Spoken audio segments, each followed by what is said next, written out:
So good morning, friends.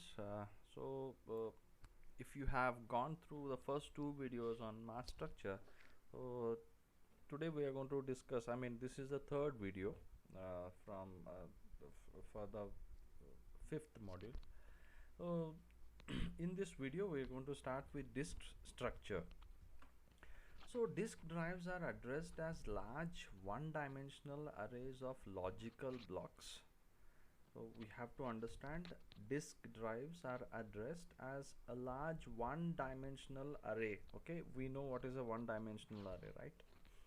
Of logical blocks where the logical block is the smallest unit of transfer. So whenever the data gets transferred from secondary device to another secondary device or secondary device to the primary device, I mean secondary device to the primary memory or secondary memory to the primary memory, usually it will be done through the number of logical blocks. So how many logical blocks have to be transferred? We have already studied okay, this conversion of okay, logical address into physical address, okay, in main memory. So the same okay, kind of conversion also has to be done here. Okay, low level formatting creates logical blocks on physical media in the sense we are either it should be a magnetic tape or it can be a hard drive, I mean hard disk, or it can be a CD drive, okay, anything secondary memory.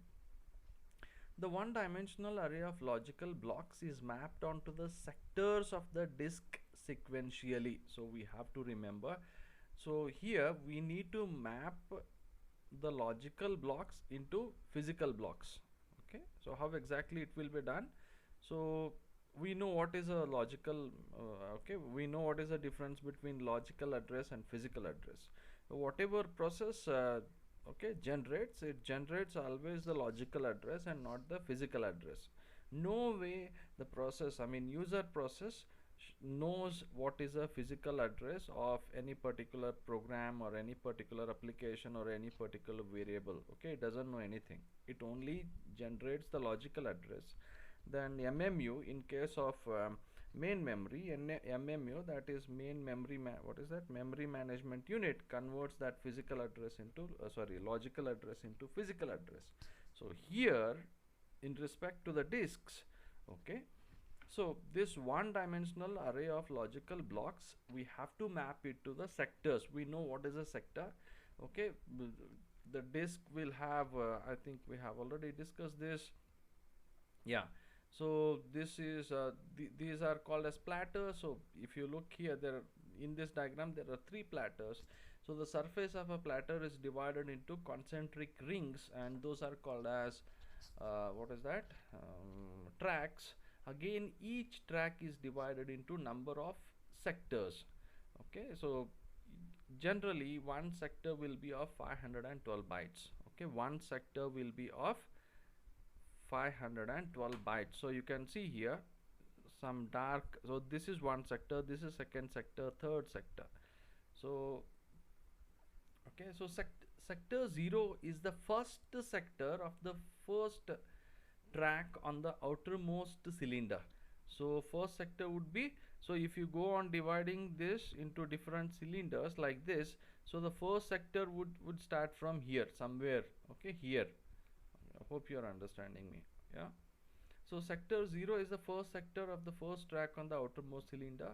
Mapping proceeds in order through the track, then rest of the tracks in that cylinder, then through the rest of the cylinder from outermost to innermost. So how exactly this mapping starts? It starts from the outermost track, then it goes towards innerwards. Okay, innermost cylinder. So first it begins with the outermost cylinder, then once it completes, then it goes to the next immediate inner cylinder.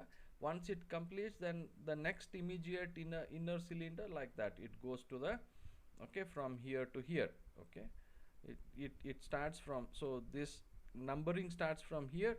Okay, it finishes the outermost what is that, cylinder, then it comes to the next cylinder, next cylinder, next cylinder, next cylinder, and finally it comes here. So this is how this logical address, I mean logical blocks will be okay, converted into physical blocks, or okay, or referred. Mapping proceeds in order through that track, then the rest of that, okay, it is done. Logical to physical address should be easy. Okay, it is a very, because here you start, you just sequentially you start numbering, you don't have to worry. So the outermost track, first sector, you name it sector 0, the next will be sector 1, like that. You go on sequentially numbering, okay, the sectors, except for bad sectors. Okay, if it is a bad sector, then it is very difficult, because okay, it will be in a dilemma whether to number it or not to number it. Then what is this constant linear velocity? Constant linear velocity is the density of bits per track is uniform. Okay, that is why it is called as constant linear velocity. Constant means the density of bits per track is uniform, so the number of bits per track will be uniform. Constant angular velocity, the density of bits decreases from the inner tracks to the outer tracks to keep the data rate constant. There are two methods here. The first one is constant linear velocity, the density of bits per track is uniform. So even whether you are in this track or you are in this track, so the number of bits per track will be constant. However, in constant angular velocity, the density of bits decreases, okay, when you move from innermost track to the outermost track. Density means the number of bits. So if innermost track has got around 10,000 bits, okay, then I mean 10,000 bits per what you call sector, so it goes on decreasing, because the size of the sector goes on increasing when you move from inside to the outside. Hope you are understanding. We hope it is clear what is the difference between CLV and CAL. So the next one is disk attachment. How exactly you attach the disk? Okay, usually these hard disks are removable. I don't know whether you have just removed the hard disk and put, I don't know whether you have done these kind of experiments, but disk can be easily removed, okay, from the computer. So computers access disk storage in two ways. We have to remember how exactly our computer access the information from the disk. There are two ways. The first one is via input output ports. Okay, means we call it as a host attached storage, means this disk is attached to the host. So what is a host here? Our computer is a host. Most of our laptops or desktops, we are access the disk using the first method, that is via using the input output ports. The second method is via a remote host in a distributed file system, that is you can call it as a network attached storage. Means many computers, I mean there is a single storage, to that many computers are attached to it. I mean our laptop is not having its own disk. Instead, many laptops are connected to a server or to a central memory where, okay, all of us access the same memory. You can that memory is called as network attached storage. Host attached storage access through input output ports talking to input output buses. So in order to, we know what is the input output bus. So input output bus is basically used for transferring the data. Okay, so SCSI, okay, we have already studied SCSI in the last video. SCSI is a small computer serial interface. Itself is a bus up to 16 devices on the cable.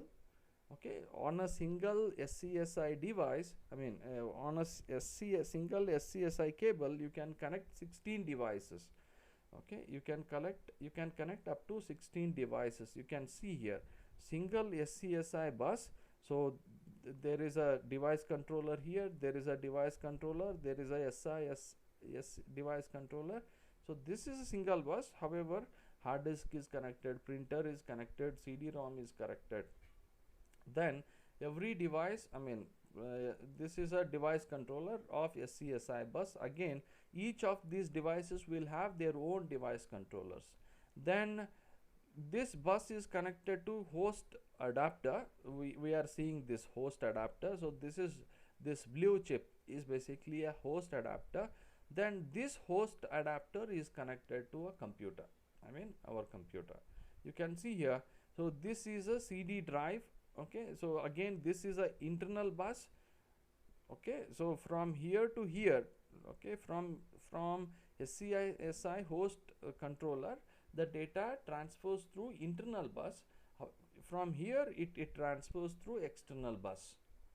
Hope you're understanding. Yeah, so so this is a controller card.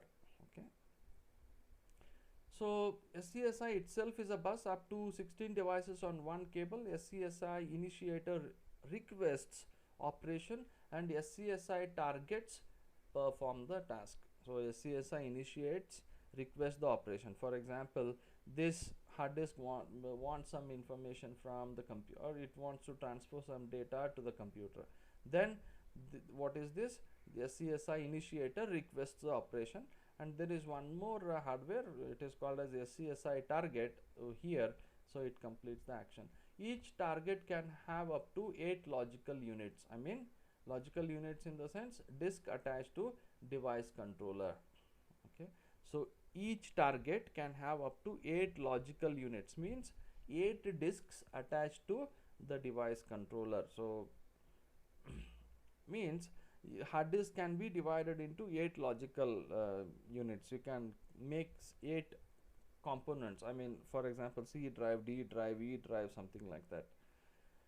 FC is a high speed serial architecture, that is fiber channel, or okay, can be FC is basically fiber channel, which is a very fast bus. Serial architecture can be switched fabric with 24-bit address space, the basis of storage area networks in which many hosts attached to many storage units. So we can, for our normal usage like our laptops and computers, we can use SCSI. However, these fiber channels, even for example here these days, this Airtel, BSNL, and most of these Reliance, they are digging up and putting this fiber channel, okay, optical fibers to transfer the internet. Okay, so in the next video we will start with storage area, storage array. Thank you.